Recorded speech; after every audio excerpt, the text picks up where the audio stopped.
আওয়ামী লীগকে কোনো রাজনৈতিক কর্মসূচি করার জন্য রাজপথে নামতে দিবেন না, মানি, সমর্থন করি। কিন্তু এইভাবে আওয়ামী লীগকে আপনি কয়দিন রাজপথে পুলিশ দিয়ে ঠেকাবেন? আপনারা বলবেন আওয়ামী লীগকে নির্বাচনে আমরা চাই না, আওয়ামী লীগ এদেশে রাজনীতি করতে পারবে না। কিন্তু কি পদক্ষেপ নিচ্ছেন? আইনি কোনো পদক্ষেপ কি এই সরকার নিচ্ছে? না।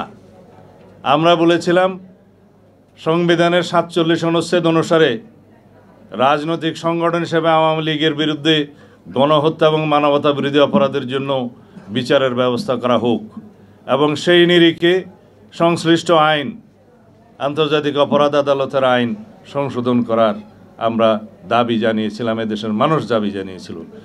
এই সরকার অধ্যাদেশ এবং আইন সংশোধনের জন্য পদক্ষেপ নিয়েছিলেন। হঠাৎ করে তারা ক্যাবিনেট মিটিংয়ে সিদ্ধান্ত নিলেন এটা করা যাবে না। কেন? আওয়ামী লীগের একদিকে আপনারা চাইবেন রাজনীতিতে নিষিদ্ধ হোক, আবার তাদের বিচার করবেন না, আবার পুলিশ দিয়ে তাদের রাজনৈতিক কর্মসূচি আপনারা বাধা দিবেন। এত স্ববিরোধিতা ঠিক নয়। আমরা পরিষ্কার করে বলতে চাই, বাংলাদেশের মানুষ গণ অভ্যুত্থানের মধ্য দিয়ে, ছাত্র জনতার বৈপ্লবিক গণ অভ্যুত্থানের মধ্য দিয়ে এদেশের মানুষ আওয়ামী লীগকে প্রত্যাখ্যান করেছে। আওয়ামী ফ্যাসিবাদের রাজনীতিকে প্রত্যাখ্যান করেছে, তাদেরকে বিতাড়ন করেছে।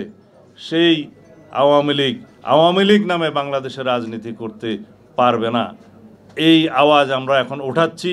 আমরা আওয়ামী লীগের এই গণহত্যার এবং মানবতা বিরোধী অপরাধের জন্য রাজনৈতিক সংগঠন হিসেবে বিচার দাবি করছি। বিচারিক প্রক্রিয়ার মধ্য দিয়ে নির্ধারণ হোক বাংলাদেশে আওয়ামী লীগ রাজনীতি করতে পারবে কিনা, নির্বাচন করতে পারবে কিনা। সংবিধানের বিধান সংযুক্ত আছে, সেই অনুপাতে আপনারা আইন প্রণয়ন করুন। কেউ কেউ বলতে শোনা যাচ্ছে মানবতা বিরোধী অপরাধ আদালতে, আন্তর্জাতিক অপরাধ আদালতে যাদের বিচার হচ্ছে, সেই বিচারে হয়তোবা অবজারভেশন আসবে আওয়ামী লীগের রাজনীতি সম্পর্কে। সেটা অত্যন্ত দুর্বল অবজারভেশন হবে। তখনও আপনাদেরকে প্রশাসনিক আদেশ দিতে হবে, তখনও আপনাদেরকে আইন প্রণয়ন করতে হবে সেই অবজারভেশনের নিরিখে।